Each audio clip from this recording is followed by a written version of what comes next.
우리가 이 세상을 살아가면서 많은 우여곡절을 겪게 됩니다.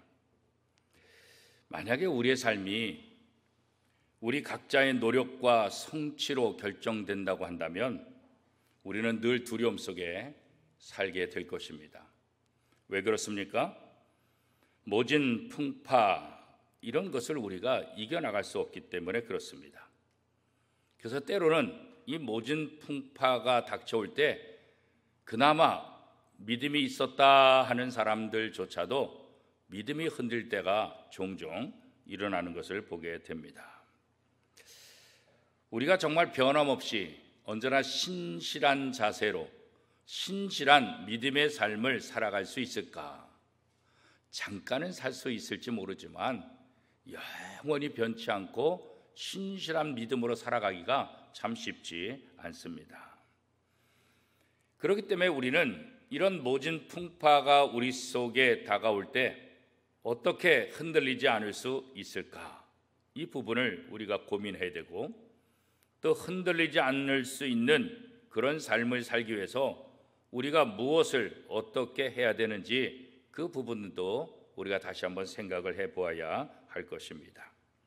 성경에 보면 여러 가지 모진 풍파 속에서도 믿음이 흔들리지 않는 그런 사람들의 삶을 우리는 성경을 통해서 보게 됩니다.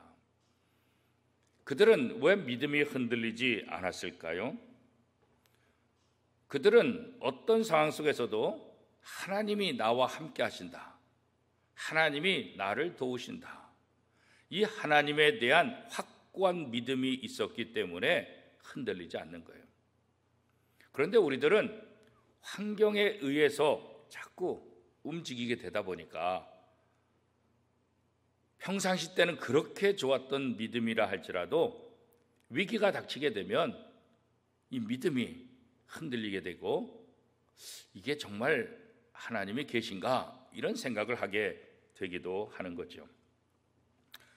오늘 본문에 보면 이삭이 쌍둥이 두 아들 가운데서 장남인 에서를 편애하게 되죠. 이 편애의 결과로 이 가정에 아주 힘든 일들이 닥치게 됩니다. 이삭의 아내 리브가도 자기 남편은 큰아들 에서를 편애했다고 한다면 이 아내 리브가는 쌍둥이 동생 야곱을 편애하게 되죠. 이렇게 부모가 한 명씩 편애하는 사랑을 하다 보니까 이게 문제가 생기게 되는 거예요. 부모로서 가장 악한 죄를 짓는 것은 뭐냐? 자녀를 편애하는 거잖아요. 자녀를 편애하게 되면 자녀들이 그거 다 알잖아요. 그래서 자녀들은 어렸을 때부터 이 말은 잘 못할 수 있을지 모르지만 이게 분위기상 편애한다는 거 알기 때문에 마음에 상처를 받게 돼요. 이 상처는 어른이 돼서까지도 계속해서 나타나는 것을 볼 수가 있습니다. 이 편애로 인해서 이삭은 하나님의 약속에 불순종하게 되고 리브가는 하나님의 약속을 남편이 지키지 않는 그 일을 바라보면서 자기의 방법대로 하나님의 약속을 이루려고 하는 그런 모습을 우리는 창세기를 통해서 보게 되죠. 하나님의 약속을 잊어버리고 자기 방식대로 축복하고자 하는 이삭도 잘못됐고 자기 남편의 잘못된 모습을 바라보면서 하나님의 뜻이라고 하면서 자기의 방법대로 하나님의 뜻을 실천하려고 했던 리브가도 잘못이죠. 두 부부 다 잘못된 생각들을 가지고 있었던 거예요. 어머니의 도움을 받아서 별미를 만들어서 아버지 앞에 빨리 나갔던 이 야곱, 에서의 모습을 흉내내고 또 목소리도 좀 거칠게 내기도 하고 그래서 아버지 앞에 별미를 들고 들어갔는데 아버지 이삭이 야곱에게 묻지요. 뭐라고 묻습니까? 24절 말씀해 보니까 내가 참 내 아들 에서냐 그런 거죠. 하여튼 뭔가 아버지도 느낌이 이상하다는 거 알잖아요. 아무리 요즘 말 맞다나 감기 걸렸다 할지라도 목소리가 그렇게 변화되는 게 쉽지 않잖아요. 그렇죠? 그러니까 이상한 느낌을 가졌던 아버지가 내가 참 내 아들 에서가 맞냐 이렇게 이제 질문하죠. 그런데 이 질문에 대해서 야곱이 어떻게 대답합니까? 아주 거짓말을 하면서 예, 제가 에서가 맞습니다. 그러죠. 이삭은 야곱을 에서라고 착각해가지고 이 가까이 와라. 그래서 음식을 맛있게 먹고 그에게 입맞추도록 하죠. 이삭은 에서로 알았던 야곱에게 모든 축복을 다 베풀어 주게 되잖아요. 이 형의 옷을 입고 들어온 이 야곱, 이 에서의 옷에서 나는 향취를 통해서 아버지는 눈이 멀어서 볼 수 없기 때문에 야곱 같은데 몸에서 나는 향취는 에서고, 그러니까 당연히 에서인 줄 알고 그 별미를 먹고 마음껏 축복을 하게 되지요. 한편 야곱은 에서가 아닌 거기 때문에 이삭을 속인 것이 되잖아요. 그렇죠?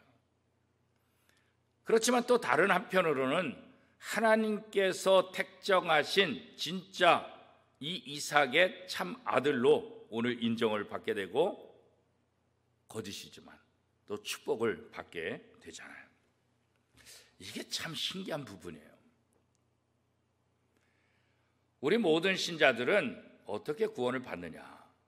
우리의 노력으로 구원받는 거 아니잖아요.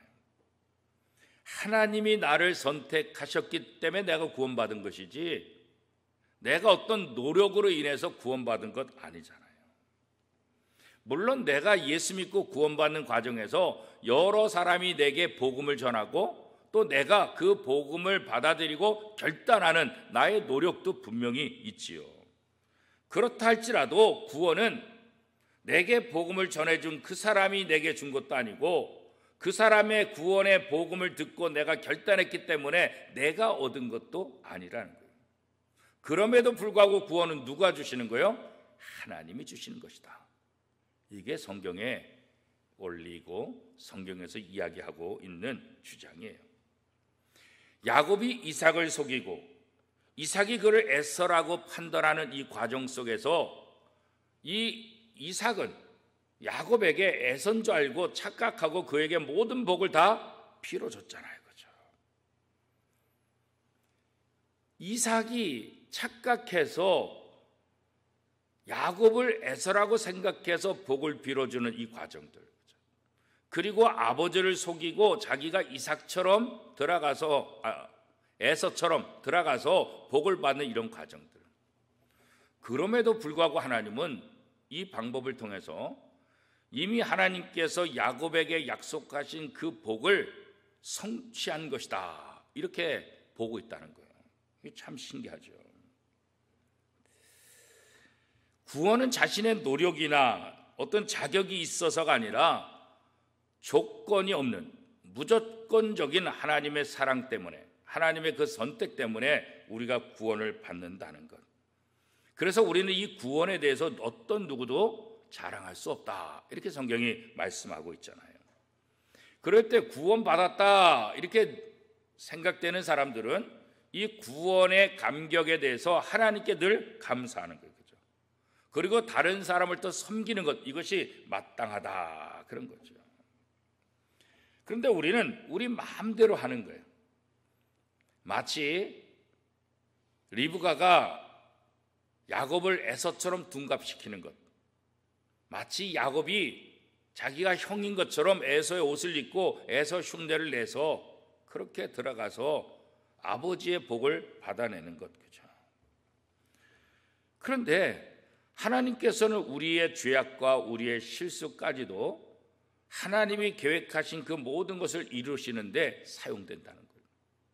그렇다고 해서 우리가 무조건 죄를 짓고 무조건 내 방식대로 해도 된다, 이것은 아니에요. 하나님은 모든 것의 주권자이시기 때문에 우리의 죄악이나 우리의 실수까지도 포함해서 결국은 하나님의 뜻을 그대로 이루어 가시는 하나님의 주권을 이야기하는 것이지, 우리가 실수해도 우리가 잘못해도 하나님은 하나님의 방법대로 하시기 때문에 괜찮다, 이렇게 생각해서는 절대로 안 된다는 거예요. 오늘날 많은 사람들이 하나님의 은혜, 이 하나님의 은혜를 굉장히 좋아하는데 이 하나님의 은혜를 종종 착각하고 오해하고 있는 거예요. 은혜가 뭐예요? 받을 자격이 없는 사람에게 주는 선물, 이게 바로 은혜잖아요. 받을 자격이 없는데 하나님께서 공짜로 주시는 거예요. 이게 바로 은혜라고요. 그럼에도 불구하고 많은 사람들은 오늘날도 마찬가지예요. 하나님의 은혜를 받을 때 하나님께서 내게 은혜를 베푸셨다 하면서 한쪽에 무슨 생각을 하냐면, 그래도 내가 이런 하나님의 은혜를 받을 만한 자격이 있으니까 내가 받는 거지. 그래도 내가 지금까지 교회를 섬기며 하나님 앞에 영광 돌리고 하나님 앞에 뭔가 은혜를 받을 만한 짓을 했기 때문에 하나님이 내게 주시는 거야, 이런 생각을 하게 되는 거예요. 조금이라도 자기의 공로를 가미시켜서 그러기 때문에 내가 하나님의 은혜를 받았다, 이렇게 착각하고, 이렇게 그래서 다른 사람 앞에 우쭐대고 다른 사람 앞에 자랑하는 그런 분들이 여전히 많이 있다는 거예요. 이것은 전혀 그렇지 않은 거예요. 착각하고 있는 거예요. 우리의 어떤 노력이나 우리의 어떤 자격이나 우리의 어떤 방법도 우리가 하나님의 은혜 받는데 1도 기여할 수 없는 거예요. 하나님의 은혜는 전적으로 무조건적으로 우리에게 공짜로 선물로 주시는 것이지, 우리 어떤 공로 때문에 하나님이 준다고 생각하면 착각하는 거예요. 그러니까 사람들이 자꾸 하나님의 복 받았다, 은혜 받았다 하면서 교만해지는 거예요. 자기를 자랑하는 거예요. 그래서 간증하시는 분들이 굉장히 위험에 빠질 수 있는 것은 어떻게 보면 자기 자랑을 하는 거예요. 내가 이만큼 교회에 헌신했으니까, 내가 이만큼 열심히 했으니까, 내가 이만큼 기도했으니까, 내가 이만큼 노력하고 봉사했으니까 하나님이 내게 복을 주셨습니다, 그런 얘기를 하는 거예요. 그럼 그런 간증을 듣는 사람들은 기죽어서 아이고 나는 복 못 받겠네, 그렇게 포기하게 만드는 거예요. 이건 간증이 아니에요. 간증은 하나님의 은혜가 나타나야 되는 거예요. 아무 자격도 없는 우리들이, 나같이 연약하고 부족한 사람들이 나도 하나님의 은혜를 받을 수 있구나, 이 생각이 들게끔 해야 이게 좋은 간증이지, 자기 자랑으로 끝나버리면 아유 저분은 저렇게 열심히 했으니까 하나님께 복 받을 만하지, 그러니까 나는 안 돼, 이거는 좋은 간증이 절대로 아니라고. 성경이 절대로 그렇게 얘기하지 않아요. 하나님의 은혜라는 것, 이것을 우리가 온전히 생각해야 돼요. 착각하게 되면 우리에게 문제가 되는 거예요. 오늘 우리가 구원받아서 하나님의 은혜를 받았다고 여러분 지금 생각하십니까? 그렇게 생각하십니까? 예? 나는 하나님의 은혜 못 받았어요? 하나님의 은혜로 여러분이 구원받았습니까? 우리가 구원받은 건 어떻게 구원받은 거예요? 당연히 하나님의 은혜로 구원받은 거죠. 하나님의 은혜로 구원받았다고 한다면 우리의 삶 속에서 하나님의 은혜로 구원받았다는 이 삶이 나타나야 되는 거예요. 그게 교만으로 나타나면 안 되는 거예요. 그게 자랑으로 나타나면 안 되는 거예요. 어떻게 나타나야 돼요? 겸손함으로. 겸손함으로. 다른 사람을 사랑함으로. 그게 은혜 받은 자의 삶의 방법인 거예요.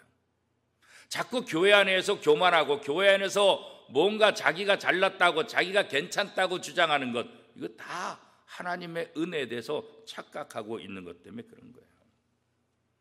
마치 누가복음 17장 10절에 있는 것처럼 주인이 말할 때 아이고 저는 그저 해야 할 일을 했을 뿐입니다. 나는 그저 하나님 앞에 무익한 종입니다. 그죠? 우리가 무슨 유익이 하나님 앞에 있겠어요? 그죠? 우리 인간적으로 하나님 앞에 무슨 유익이 있어요? 우리가 하나님 앞에 무익한 것밖에 없어요. 그 무익한 종에게 하나님은 은혜를 베푸신 거예요. 우리가 잘나서가 아니라 하나님의 사랑이 우리에게 은혜를 베풀어 주셨다는 거예요. 그죠? 이 야곱이 아버지 이삭을 속여서 받은 복, 자기는 엄마와 짜고 속여서 복을 받아서 나는 이제 아버지의 대를 이어서 이 이스라엘의 복의 주인이다, 그렇게 착각할 수 있을지 모르겠어요. 엄마의 그 묘한 방법과 자기의 묘한 이 속임수를 통해서 아버지로부터 이 축복을 받아냈다. 야곱이 하나님으로부터 복을 받은 것은 전적으로 뭐예요? 하나님의 선택이라고, 하나님의 주권이라는 거예요. 주권. 자, 창세기 27장 28절 29절 말씀 우리 같이 한번 읽어보겠습니다. 하나님은 하늘의 이슬과 땅의 기름짐이며 풍성한 곡식과 포도주를 내게 주시기를 원하노라. 만민이 너를 섬기고 열국이 내게 굴복하리니 내가 형제들의 주가 되고 내 어머니의 아들들이 내게 굴복하며 너를 저주하는 자는 저주를 받고 너를 축복하는 자는 복을 받기를 원하노라. 이게 아버지 이삭이 야곱에게 애선 줄 알고 쏟아주신 이 축복의 기도의 내용이라고 그러죠. 자, 이삭이 축복한 이 내용을 보면 하나님이 아브라함에게 약속하신 그 모든 복, 그걸 반복하고 있는 거예요. 하나님께서 아브라함에게 주신 복을 아브라함이 이삭에게, 또 이삭이 자기 아들에게 주는데 애선 줄 알고 줬는데 이 야곱이 다 받은 거죠. 가나안 땅에서 농사를 짓는데 필수적인 이슬, 이 이슬이 잘 내려져서 좋은 농사를 결실을 얻으려면 이 땅이 비옥해야 돼. 이슬과 땅의 비옥함, 이 조건을 통해서 더 풍성한 수확을 얻을 수 있게 될 것이다. 이게 하나님께서 이삭을 통해서 야곱에게 주신 복이라고요. 만민이 너를 섬기고 열국이 너에게 굴복당하게 될 것이다. 너에게 하는 대로, 너에게 저주하는 사람은 저주를 받고 너를 축복하는 사람은 축복을 받게 될 것이다. 그렇죠? 그러니까 이 야곱에게 어떻게 대하느냐에 따라서 화를 받을지 복을 받을지 결정된다. 이게 얼마나 놀라운 일이에요. 그렇죠? 마치 하나님에게 하는 것처럼 그렇게 이 야곱에게 행하는 모든 사람들이 하나님에게 행하는 것과 똑같은 그런 결과들을 얻게 될 것이다. 하나님의 대행자로서 하나님의 복을 다 빌어주게 된 거죠. 오늘 예수 그리스도를 구주로 고백한 우리들에게도 이 놀라운 복이 있다는 거예요. 아브라함에게 약속된 이 언약, 이삭을 통해서 야곱에게 주신 이 복, 이것이 오늘 예수 그리스도를 구주로 고백하고 하나님의 자녀가 된 오늘 우리들에게도 동일하게 나타나는 거예요. 내 이웃을 사랑하라. 어떻게 해요? 내 몸처럼. 이웃을 사랑하는 것이 곧 나를 사랑하는 거다. 그러니까 야곱을 사랑하는 자는 하나님의 사랑을 받는 거고, 야곱을 미워하는 사람은 하나님의 미움을 받는 거예요. 오늘 우리가 다른 성도들에게 왜 겸손해야 되고 왜 잘해야 되냐, 그게 마치 하나님에게 하는 것과 똑같은 효력이 나타난다는 거예요. 예수님께서 비유로 말씀하셨을 때 우리가 언제 예수님을 영접했습니까? 우리는 예수님 만난 적이 없는데요, 어린아이에게 냉수 한 그릇, 가난한 사람에게 냉수 한 그릇 준 게 곧 나에게 한 거다. 저주받는 사람들, 아니 언제 우리 예수님이 우리한테 오셨다 그래요? 언제 우리가 예수님한테 그렇게 냉대했습니까? 가난한 사람에게 한 것이고 내게 한 것이다. 가난한 사람을 멸시하고 무시한 건 그게 바로 나를 멸시하고 무시한 것이다. 그러니까 하나님께서 이삭을 통해서 야곱에게 주신 복, 야곱에게 사람들이 어떻게 대하느냐에 따라서 그 결과대로 그들이 복을 받을지 화를 받을지 결정된다는 거예요. 이건 오늘도 동일한 거예요. 오늘도 하나님을 믿는 사람, 우리 이웃에게 우리가 어떻게 하느냐에 따라서 하나님이 우리를 그렇게 한다는 거예요. 그래서 남을 비판하면 안 되는 거예요. 남을 판단하면 안 되는 거예요. 남을 미워하면 안 되는 거예요. 왜요? 그러면 하나님을 미워하는 것이다. 하나님으로부터 내가 한 대로 그대로 다 보응을 받는 것이다. 오늘 하나님을 믿는 우리들은 이거 명심해야 돼요. 근데 사람들이 착각하는 거예요. 착각하는 거예요. 하나님의 말씀을 자기 마음대로 해석해요. 이게 아주 무서운 죄를 짓게 되는 거예요. 이삭이 야곱을 축복한 내용, 하나님이 아브라함에게 주셨고 아브라함이 이삭에게 주셨고 이삭을 통해 야곱에게 주셨는데 이 복은 동일하게 오늘 예수를 믿는 우리에게도 동일하게 주어졌다는 거예요. 그래서 우리가 이 아브라함의 복의 상속자라는 사실을 우리가 기억해야 돼요. 그래서 우리는 자신감을 가져야 돼요. 교만하려는 것이 아니라 누구 앞에 가서도 우리가 꿀릴 이유도 없고 누구 앞에 가서도 내가 기죽을 이유도 없다고요. 나는 하나님의 은혜를 받은 사람, 나는 하나님의 복을 받은 사람, 상대방이 내게 어떻게 하냐에 따라서 내게 잘하면은 그 하나님이 그 사람을 잘해줄 거고 내게 악하게 하면 하나님께서 그를 악하게 할 것이다. 내가 하는 거 아니에요. 하나님은 우리 보고 원수 갚으라 그런 말 없어요. 원수는 내가 갚는다 이렇게 말했다고요. 그래서 우리가 남이 나를 멸시할 때, 남이 나를 우습게 여길 때, 남이 나에게 기분 나쁘게 말할 때 그것 갖고 우리가 뭐 감정이 왔다 갔다 할 이유가 전혀 없어요. 왜요? 이 사실을 안다고 한다면, 이 사실을 안다고 한다면 하나님이 내게 한 그대로 그 사람에게 갚아주실 것이다. 그렇기 때문에 우리는 마음이 요동하지 않는 거예요. 쉽지는 않죠. 그러나 그런 순간이었을 때 이 말씀을 기억하는 거예요. 이 말씀을 우리가 누구인지 기억해야 돼요. 물론 우리가 믿음이 흔들리고 우리가 자꾸 잊어버리고 우리가 이런 생각이 안 들 때도 있어요. 그러나 우리가 조금만 한번 생각하고 조금만 멈추고 다시 한번 생각하고 하나님이 내게 주신 복이 무엇인가 이거 생각한다고 한다면 우리의 삶은 훨씬 더 풍요로워지고 훨씬 더 감사가 넘치게 되는 거죠. 오히려 나를 미워하고 나를 핍박하고 나를 힘들게 하는 사람들이 어떻게 보여? 불쌍해 보여요. 불쌍해 보여요. 왜 저렇게 살까? 그러죠.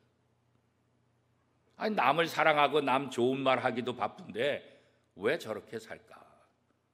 한편으로 생각하면 어떻게 해요? 불쌍해 보여요. 불쌍해 보여요. 우리 예수 믿는 사람들은 이 부분에 있어서 확신을 가져야 돼요. 그래야 어떤 상황 속에서도 흔들리지 않는 거예요. 다른 사람이 뭐라 그랬다고 감정이 흔들리고 뭐 그냥 난리치면은 그건 믿음 있는 게 아니에요. 예수님이 그렇게 핍박받으면서 그렇게 거짓에 가짜 뉴스에 예수님이 얼마나 많이 당했어요. 그죠? 그래도 예수님이 흔들리지 않으셨잖아요. 그죠? 묵묵히 자기의 일을 하셨잖아요. 그죠? 그래서 오늘 우리가 이 땅에서 나도 이 아브라함의 복을 받은 사람이다. 이 자부심이 우리 속에 있어야 돼요. 하나님께서 주시는 그 부유함, 하나님께서 주시는 그 평안, 성령을 통해서 우리에게 부어진다라고 성경이 말하고 있잖아요. 그렇죠? 비록 이 세상에서 불의를 경험하고 슬픔을 경험하고 환난을 겪을 수 있지만 하나님께서 성령을 통해서 우리에게 주신 이 평강, 이 마음의 부유함, 우리가 이것을 받은 사람이다. 그럴 때 우리는 세상에 넘어가지 않고 세상에 흔들리지 않게 된다는 거죠. 우리가 하나님 나라에 속해 있고 하나님이 정말 나의 하나님이라, 하나님이 이 세상의 모든 주권을 가지시고 움직이신다, 이것을 믿는다고 한다면 우리가 요동하지 않게 된다는 거예요. 때로는 낙심하게 되고 때로는 지치게 되고 때로는 어려운 일을 당할 수는 있을지 모르지만 그 상황 속에서도 하나님이 나를 향한 그 마음이 꺾지 않으시고 언제나 일편단심으로 나를 사랑하신다. 이것을 믿는 믿음이 우리에게 중요한 거예요. 세상에서 주는 부유함, 세상에 주는 평화, 이건 잠깐 있다가 깨지는 거예요. 그리고 조건적이에요. 너 이렇게 하면 이렇게 할 것이다. 그러죠? 조건. 지금도 뭐 현 정부하고 차기 정부하고 계속 뭐 갈등이 일어나는 모습 있잖아요. 하여튼 뭔지는 모르겠는데 뭐 조건이 붙여가지고 그랬다. 이런 조건이 있었다. 저런 조건이 있었다. 조건 없이 만나야 되는데 자꾸 조건을 갖다가 붙이니까 이게 만남이 이루어지지 않는다. 그런 해설들을 우리가 듣게 되잖아요. 자꾸 조건을 따지다 보면 이게 안 돼요. 그죠? 하나님 앞에 우리가 무슨 조건을 낼 수가 있겠어요? 그죠? 하나님 앞에 아무런 조건이 없어요. 하나님이 우리에게 조건을 대신다고 한다면 우리가 하나님의 은혜 받을 사람이 세상에 어디 있겠어요? 그죠? 아무도 없어요. 하나님께서 조건을 내고시면 하나님의 은혜 받을 사람 아무도 없어요. 그래서 하나님은 우리를 어떻게 사랑하시는 거예요? 조건적으로 사랑하는 것이 아니라 무조건적인 사랑, 무조건적인 사랑. 그래서 우리가 하나님의 은혜 받은 거고 하나님의 복을 받았다. 그렇게 얘기하고 있는 거죠. 야곱이 이삭의 축복을 받고 나가자마자 누가 들어옵니까? 형 에서가 들어오죠. 헐레벌떡 들어와서 요리를 해서 아버지에게 빨리 가서 이 장남으로서의 축복을 받으려고 얼마나 노력을 했겠어요. 그렇죠? 이 에서가 별미를 만들어서 아버지에게 가서 축복을 받으려고 했는데 이미 다 끝났잖아요. 그렇죠? 에서가 소리를 내어서 울면서 내게 줄 복은 없습니까? 그런데 아버지 에서는 뭐라 그랬어요? 이삭은 더 줄 것이 없다. 인간적으로 생각하면 한 번 더 기도해 주면 됐잖아요. 그죠? 아니 기도해 주는데 2번, 3번 기도해 주면 뭐가 달아요? 뭐가 움직여요? 아 그래? 너가 에서야? 아이고 그놈이 야곱이 나를 속였구나. 이리 와라. 내가 너에게 다시 축복해 줄게. 인간적으로 생각하면 얼마든지 그럴 수 있잖아요. 그죠? 그런데 이삭은 야곱이 자기를 속이고 축복받은 거 알았음에도 불구하고 이삭에게 다른 얘기 하지 않는 거예요. 나는 이미 내가 부어줄 모든 복을 다 빌어 주었다. 참 재밌는 것은 이런 상황이 된다고 한다면 아버지 이삭으로서는 어떻게 해요? 야 야곱 불러와. 너 당장 가서 야곱 불러와. 어디 이렇게 아버지를 속이고 어디 이런 나쁜 놈이 있냐고 당장 불러와. 그래가지고 야단치고 야 너 취소야. 이렇게 할 수 있지 않겠어요? 그죠?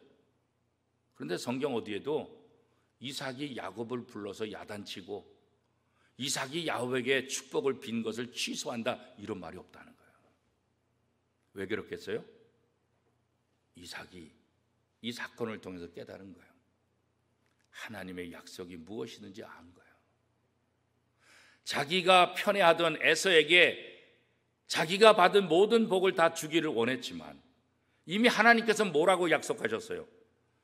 큰 아들이 아니라 작은 아들에게 내가 복을 주겠다 약속하셨잖아요. 그런데 그것을 기억하지 못하고 그것을 잊어버리고 자기 방법대로 큰 아들에게 복을 빌어주잖아요. 이 사건이 일어나고 나서부터 에서는 아마 하나님의 약속을 깨달았을 거예요. 그렇기 때문에 오늘 성경은 뭐라고 얘기하고 있습니까? 에서가 두려워했다. 그렇게 얘기하고 있지 않습니까? 그죠? 두려워했다. 하나님의 약속이 생각나니까 야곱이 자기를 속여서 복받은 거 이거 괘씸한 일이지만 자기가 하나님의 약속을 무시하고 자기의 방법대로 했던 것 이것을 생각하니까 어떻게 해요? 두려운 마음이 든 거죠. 자, 창세기 27장 33절 말씀 우리 같이 한번 읽어보겠습니다. 이삭이 심히 크게 떨며 이르되 그러면 사냥한 고기를 내게 가져온 자가 누구냐? 내가 오기 전에 내가 다 먹고 그를 위하여 축복하였은즉 그가 반드시 복을 받을 것이니라. 내가 축복했고 그가 누구든지 내가 축복한 그가 이 모든 복을 받아 누리게 될 것이다. 심히 크게 떨며 이렇게 말하고 있잖아요. 왜 떨었을까요? 하나님의 뜻을 생각했기 때문이 아니겠어요? 하나님께서 이 모든 것을 주관하신다는 사실을 깨달았기 때문이 아니겠어요? 자기의 방법대로 하려고 하지만 하나님께서는 결국 하나님의 뜻대로 모든 것을, 모든 역사를 이끌어 나가신다는 사실. 그렇기 때문에 오늘 우리는 이 세상에 살면서 때로는 억울한 일 당하고 때로는 힘든 일을 당한다 할지라도 하나님의 주권을 인정하는 것, 이게 얼마나 중요한지 다시 한번 깨닫게 되는 거예요. 내 생각대로 내 방법대로 되는 것이 아니라 하나님이 약속하신 방법대로 하나님의 주권대로 모든 것을 움직이신다. 신자에 있어서 가장 중요한 믿음이 뭐냐? 이 하나님의 주권을 인정하는 거예요. 하나님의 주권을 인정할 때 우리가 흔들리지 않아요. 하나님의 주권을 인정할 때 우리 마음에 감정의 요동이 오지 않아요. 좌절하지 않아요. 낙심하지 않아요. 절망하지 않아요. 하나님이 모든 일에 결정권을 가시고 하나님은 하나님의 뜻대로 모든 것을 다스리신다. 내 삶조차도 하나님께서 다스리신다. 그런데 세상 사람들은 내 인생은 내가 만들 수 있다고 착각하는 거예요. 내 힘과 능력으로 내 인생을 얼마든지 멋있게 만들 수 있다, 이런 생각을 하게 되는 거예요. 그 작은 착각이 조금 성공했다고 해서 교만하게 만들고 우쭐하게 만들고 거만하게 만들고 다른 사람을 무시하게 만드는 그런 일들을 하게 되는 거예요. 하나님의 자녀는 이 땅에 성공해도 하나님의 자녀, 이 땅에서 실패해도 하나님의 자녀. 여러분 자녀들 마찬가지 아니겠어요? 여러분의 자녀들이 세상에서 잘 돼도 여러분의 자녀고, 세상에서 실패하고 힘든 일을 겪어도 여러분의 자녀지. 성공한 자녀만 여러분의 자녀예요? 세상에서 힘들고 어려움 당한다고 해서 여러분의 자녀가 아니라고 말할 수 있어요? 절대 그럴 수 없죠. 마찬가지예요. 우리가 이 땅에서 남들보다 좀 더 부유하게 사느냐, 남들보다 더 행복하게 사느냐, 남들보다 더 나름대로 뭐 이렇게 사느냐, 좀 누리며 사느냐, 물론 그것 때문에 우리의 삶이 좀 편하고 힘들 수 있을 수는 있겠지. 그러나 그것 때문에 내가 하나님의 자녀가 아니고 하나님의 복을 받지 못했다, 이렇게 생각해서는 안 된다는 거예요. 그런 생각을 하기 때문에 쉽게 낙심하는 거예요. 그런 생각을 하기 때문에 또 교만해지는 거예요. 조금 부족하면 낙심하고 조금 괜찮아지면 교만해지고. 우리가 이 세상 살면서 일관된 삶을 살 수 있는 비결은 뭘까? 이 하나님의 주권을 인정하는 거예요. 하나님의 주권. 우리를 택하시고 복 주시는 하나님, 이 하나님이 이 세상의 모든 것들을 주관하시고 내 인생도 주관하신다, 이것을 깨닫는. 이삭이 자기의 실수를 통해서 이것을 깨닫게 되니까 어떻게 해요? 크게 떨며, 심히 크게 떨며, 결국은 하나님이 약속하신 대로 모든 것들을 이루어 가시는구나, 이 생각을 하게 되는 거죠. 그래서 야곱에게 빈 이 축복을 거둬들일 수 없는 거예요. 취소한다, 이렇게 말할 수 없는 거예요. 자기의 실수, 자기의 죄악조차도 하나님은 하나님의 주권 속에서 하나님이 원하시는 방법대로 다 이끌어 가신다는 사실을 이삭이 다시 한번 깨닫게 된 거예요. 사랑하는 성도 여러분, 어렵고 낙심되는 일이 있다 할지라도 하나님이 나를 선택하셨다, 하나님이 내게 복을 주셨다, 하나님은 이 세상 만물을 주관하신다, 하나님은 내 인생을 주관하신다, 이 사실을 기억하시기 바랍니다. 그리고 우리를 향하신 그 사랑이 언제나 변함이 없다는 사실을 기억할 수 있기를 바랍니다. 그래서 우리는 이 세상에서 승리할 수 있는 거고, 그래서 우리는 이 세상에서 하나님의 은혜를 받으며 복된 삶을 살 수 있게 되는 것입니다. 하나님의 주권 속에서도 오늘 하루도 잘 마무리하고 여러분의 인생도 하나님의 주권 속에서 하나님께 영광 돌리는 복된 삶이 될 수 있기를 축복합니다.